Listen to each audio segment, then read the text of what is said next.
Good morning. Hello. Hello, hello. Good morning from Ireland. Um, I'm here at another beautiful, beautiful forest to just. This week, we're going to talk about really opening our intuition, really connecting to spirit. And hi, Ashleen, love you. And allowing ourselves to live and breathe from that place. Morning, love you. So we all have, we all are deeply intuitive. It's not like, oh, I'm not really intuitive. We all have that gift of that inner knowing and that connection to spirit. So that's the first thing I want to say. We all have that. And it's like anything. If you go to the gym and you keep working at a certain muscle, that muscle is going to become stronger. And that's how it works. So with your intuition, it's exactly the same thing. If you say, okay, I am going to put time and effort into opening my intuition. Hi, Emma, love.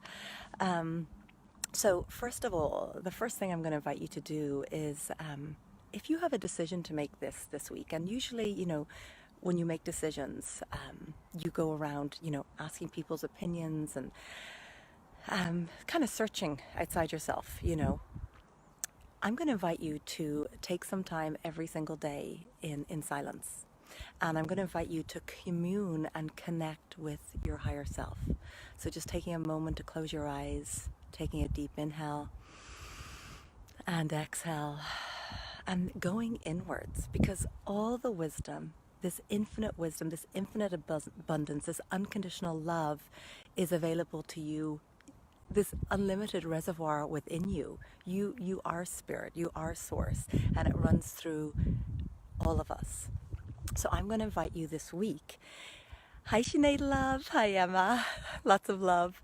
I'm going to invite you to take time every single day, and perhaps a couple of times a day if that feels good. And it can just be a moment or two to take time to go inwards and connect. You know, as we talked about last week, grounding your energy, connecting with the earth, and then tapping into your higher self, a higher level of consciousness. And even if you just take a couple of moments in the morning, a couple of moments at night to tap in, all that guidance is within you. And those outer voices will get quieter and your inner voice will become louder. And every single time you listen to your inner voice, every single time the inner voice goes, your intuition, your higher self goes, okay, she or he, they're listening. And so I'm going to keep talking. There's a trust that's built up in that relationship. So the more that muscle is built and built, so then what happens is you start operating from just living and breathing and thinking and speaking and listening from that place of inner guidance. So I'm going to invite you all to, some of you are probably beautifully already practicing that. And if not, bring that as a way of being into your life, finding space every day to be in that inner silence and to connect with your own inner wisdom, because you have all the answers that you need for anything, and it comes from that purely connected place. And then I always love to bring it back to your home. How can you support opening your intuition in your home?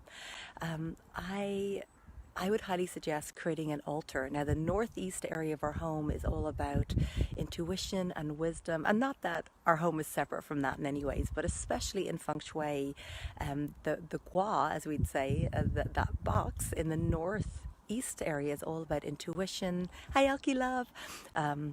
Inner guidance, meditation. So I'm going to invite you to set a little altar up for yourself. And altars, I love to place them in your home somewhere really private, not that every single person that comes into your home sees, because it's something very, very sacred. And it can be in the northeast corner of a more private room, a meditation room, or even in your bedroom, if that needs to be where it is, that feels like it's the most private area in your home. Just make sure that whatever deities and angels that you put on it you can't see them when you're laying down in your bed. So it's ideally great to be able to sit at your altar if you're facing east, because as we know, for us in the southern hemisphere, that's where the sun rises. So to face that, we receive all that new energy and prana and life force, and that energy of new beginnings for our day. So spending time there, And creating an altar with an intention to connect with your higher self. And you can create altars for many reasons: for gratitude, connection, for guidance, for healing, just to be presence.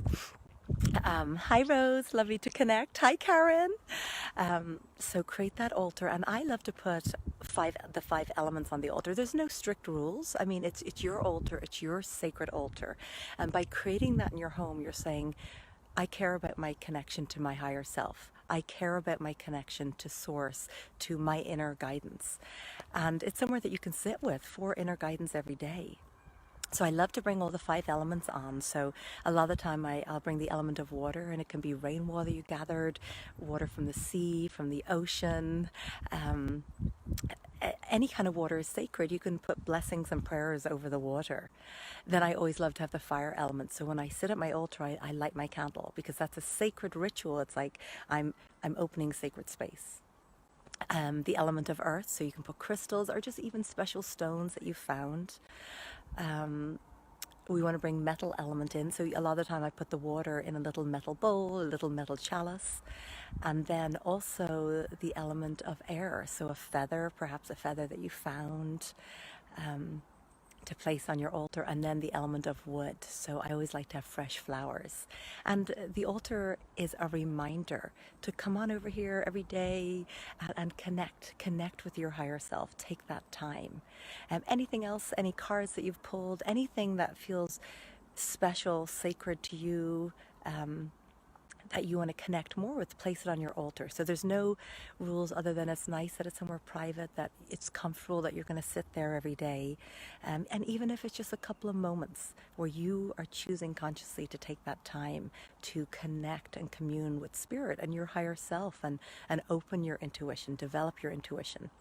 And we know that our home, hi Katie, is just an outward reflection of what's going on in the inside. So the more that we create our environments to reflect that which we want more of. So if it's like, I want to be more connected to spirit, to my intuition, to my inner guidance, right? And when we live from that place, we live it with magic and miracles.